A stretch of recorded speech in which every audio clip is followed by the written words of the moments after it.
नमस्कार दोस्तों, आज की कहानी है माँ की ममता अनमोल। रात के 2 बज रही थी। फोन की रिंग बजती है। 25 साल का राजू नींद से जाग बड़ा खुश होकर फोन को रिसीव करता है। खुश इसलिए होता है क्योंकि उसकी नई नई गर्लफ्रेंड बिना टाइम देखे कभी भी उसको फ़ोन कर देती है। फ़ोन की दूसरी तरफ से आवाज़ आती है, जन्मदिन मुबारक हो बेटा। आज मेरा बेटा पूरे 25 साल का हो गया है। मैं बहुत खुश हूँ। माँ की आवाज़ सुनते ही राजू के चेहरे के एक्सप्रेशन बदल जाते हैं। वो गुस्से में बोलता है, माँ तुझे समझ नहीं आता क्या? इतनी सी बात के लिए मेरी नींद खराब कर दी। यह बात तो तू मुझे सुबह भी बोल सकती थी। इतना कहकर वह फ़ोन काट देता। थोड़ी देर बाद फिर से फ़ोन की रिंग बजती है। राजू फिर से फ़ोन उठाता है और इस बार फ़ोन पर पापा होते हैं। राजू इस बार आराम से बात करता है। थैंक यू पापा, आपने मुझे बर्थडे विश करने के लिए फ़ोन किया, वो भी इतनी रात को। पापा कहते हैं, नहीं बेटा, मैंने तुझे मुबारकबाद देने के लिए नहीं बल्कि ये बताने के लिए फ़ोन किया है कि तुम्हारी माँ बिल्कुल पागल है। वो इतनी पागल है कि पिछले 1 महीने से मुझे हर दिन तेरा बर्थडे याद दिलाती आ रही है। वो इतनी पागल है कि तू हमसे सैकड़ों किलोमीटर दूर है, फिर भी उसने यहाँ पर खुद अपने हाथों से तेरे लिए केक बनाया है।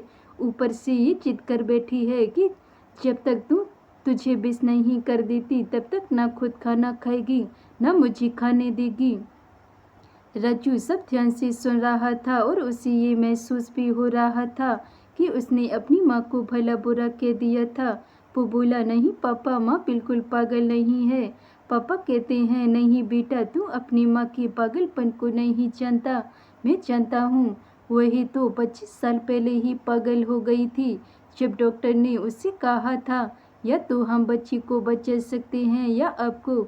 उसने बिना 1 सेकंड भी सोचे बच्चे को बचाने का फैसला ले लिया और मुझे भी कसम देकर उस फॉर्म पर साइन करने के लिए मना लिया था जिस पर लिखा था उसकी ज़िंदगी इस ऑपरेशन से खतरे में, और अगर उससे कुछ होता है तो उसके जिम्मेदार डॉक्टर नहीं होंगे।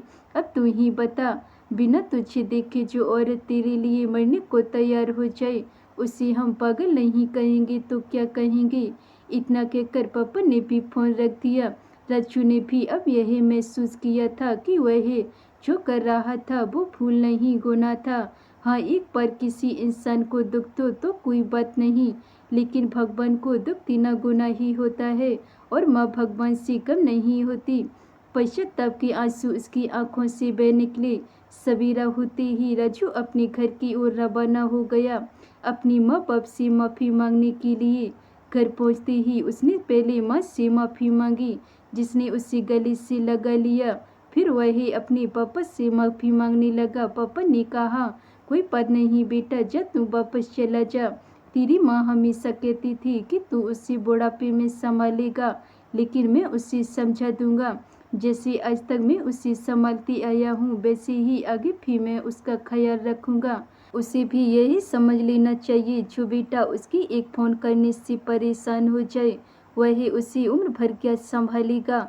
बाप की ऐसी कड़वी बातें सुन राजू की आंखें बहने लगी। वो सर झुकाए अपने बाप के सामने चुपचाप खड़ा रहा।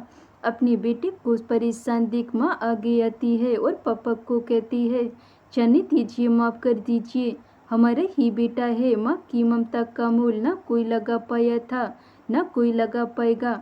9 महीने प्रसव की पीड़ा सहन करके हमें नई जिंदगी नई दुनिया में लाने वाली माँ ही हमारी हर गलती को माफ़ कर सकती है।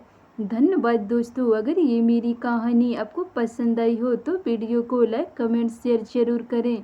अगर चैनल पे नए हैं तो चैनल को सब्सक्राइब कर लें। मिलते हैं ऐसी और नई कहानियों के साथ, तब तक के लिए बाय बाय।